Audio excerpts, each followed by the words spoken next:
Amados, qué alegría poderles saludar en este tiempo. Es un verdadero privilegio de parte del Señor poder acercarnos confiadamente al trono de su gracia.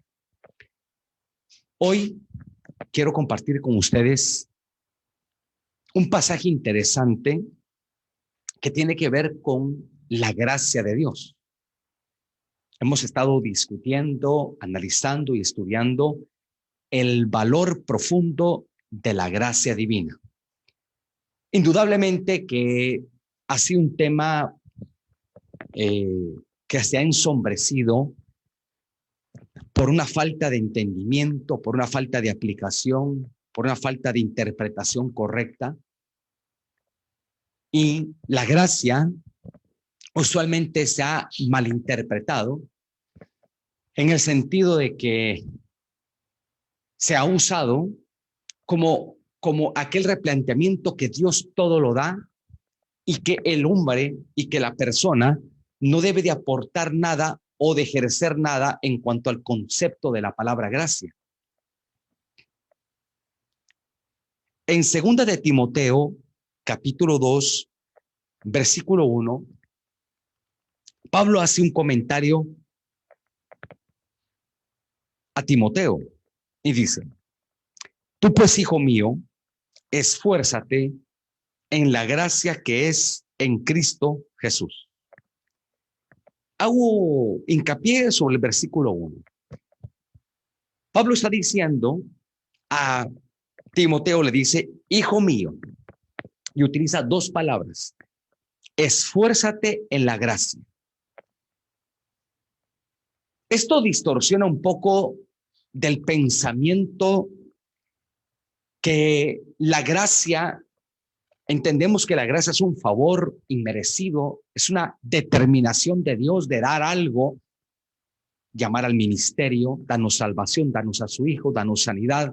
Es una gracia. Todos vivimos una gracia inmerecida, porque seguimos siendo pecadores, algunos redimidos, otros sin redención. El pasaje está diciendo que en esa gracia hay que esforzarse. Hoy día encontramos que se ha vendido, se ha propuesto una gracia de que sin esfuerzo humano, sin dedicación, sin apartarse de, Dios está obligado y comprometido conmigo. Y ahí está el problema de la interpretación. Porque Pablo está diciendo, tú pues, hijo mío, esfuérzate. La palabra esfuérzate, según el griego, es endunamó. Y esa palabra es apoderar, dar fuerza, esforzar, fortalecer. Esa palabra es sacar fuerzas. Eso implica hacerse fuerte, que viene de la palabra dunamis o la palabra poder. Este es un verbo que se interpreta también fortalecerse. Ahora, cuando dice el texto, tú pues, hijo mío, esfuérzate. Esfuérzate en la gracia que es en Cristo Jesús. Esto es interesante poderlo ver. ¿En qué sentido? En el sentido de que está anteponiendo a la palabra gracia un esfuerzo. El esfuerzo que Pablo, el apóstol, está hablando a su hijo espiritual, a Timoteo. Esto nos da a entender hoy que cuando estamos definiendo la palabra gracia, Pablo anuncia que, hijo mío, sé que tienes gracia, sé que tienes favor, Dios te ha ayudado, sí, pero tienes que esforzarte. Y hermano amado, creo que ahí está el problema. Hoy vivimos en el mundo del fácil y del rápido. Hoy todo lo queremos rápido, lo queremos barato. Hoy el evangelio es un evangelio de oferta y demanda. Es un evangelio ofertado. Es un evangelio donde lo que queremos es que Dios me sane así, me libere, me dé trabajo, me dé aquí, me dé esto. Es lo que se promueve, se promulga, que Dios lo hace inmediatamente. Y la consternación es que hayan procesos casi automatizados de oraciones o acciones con Dios, cuando eso realmente no tiene una sustentación bíblica, no es sopesado bíblicamente. Encontramos entonces que dice esfuérzate. Entonces, lo que está tratando de decir Pablo es que en esa gracia que tú recibiste, trabaja. Ejemplo, si es pastor y recibió una gracia para ser pastor, que se esfuerce en esa diametralidad, en esa forma del pastorado. Si en el caso es un diácono, un servidor o un salmista, o en el caso que sea un servidor de algún área de la iglesia, o una persona en diferentes áreas de la vida ha recibido una gracia, tiene que esforzarse. Y lo que pasa es de que la sociedad actual lucha por no esforzarse. Por eso es que el evangelio o el cristianismo ha perdido quilataje. Quilataje en el sentido es que se promueve Dios todo lo va a hacer. Pero ¿cómo es que Dios todo lo va a hacer si yo no tengo parte en ese quehacer de Dios? Yo hablaba con algunos siervos del pasaje maravilloso de Lucas 1:37, concatenándolo. El ángel, hablando con Miriam, le dice: ¿acaso hay para Dios algo imposible?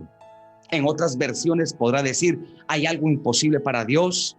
¿Habrá algo dificultoso para Dios?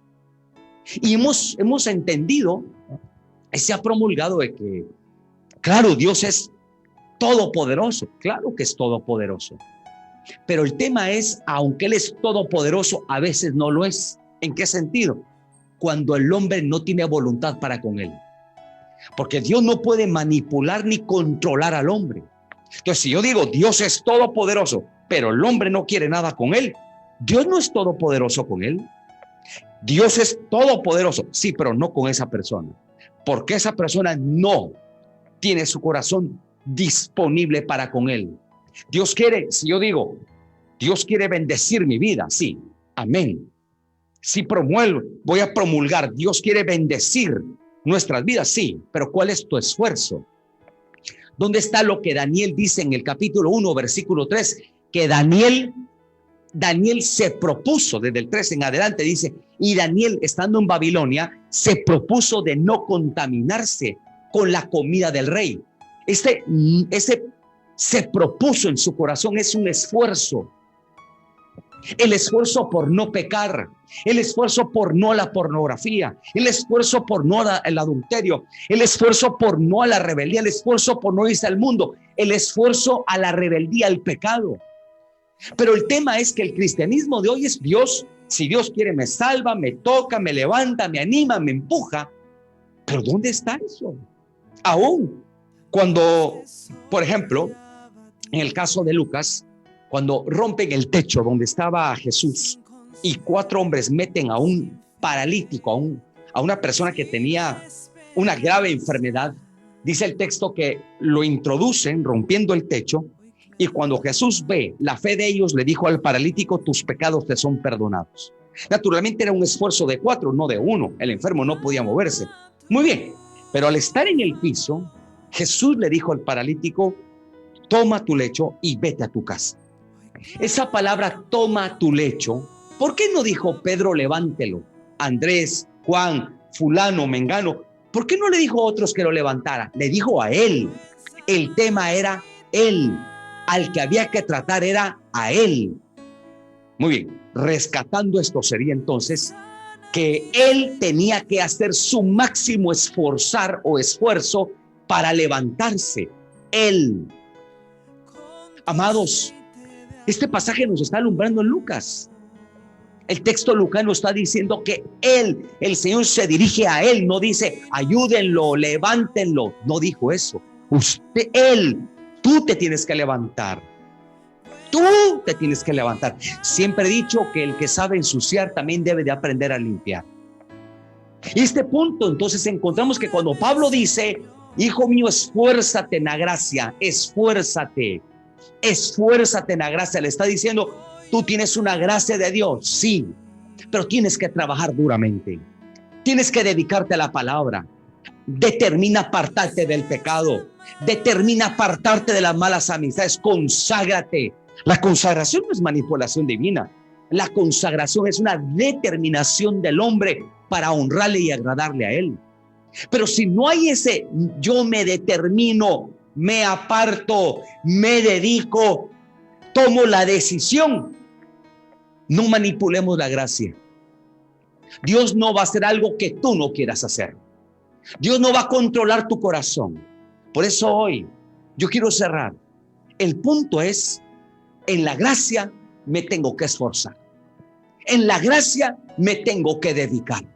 El cristianismo de hoy necesita recuperar el esfuerzo. Las palabras sabias de Moisés, de Dios a Josué: esfuérzate, hijo mío. Esfuérzate, sé valiente, esfuérzate, trabaja, dedícate, apártate, conságrate. Eso no lo hace Dios por mí. Eso es lo que tú y yo debemos de hacer en esa gracia que hemos recibido. Así que no abusemos de la gracia. Empieza hoy a esforzarte como creyente, como hombre y mujer de Dios. Trabaja con determinación en agradarle, en honrarle y servir. Cierro con la palabra: esfuérzate en la gracia que es en Cristo Jesús, Señor nuestro.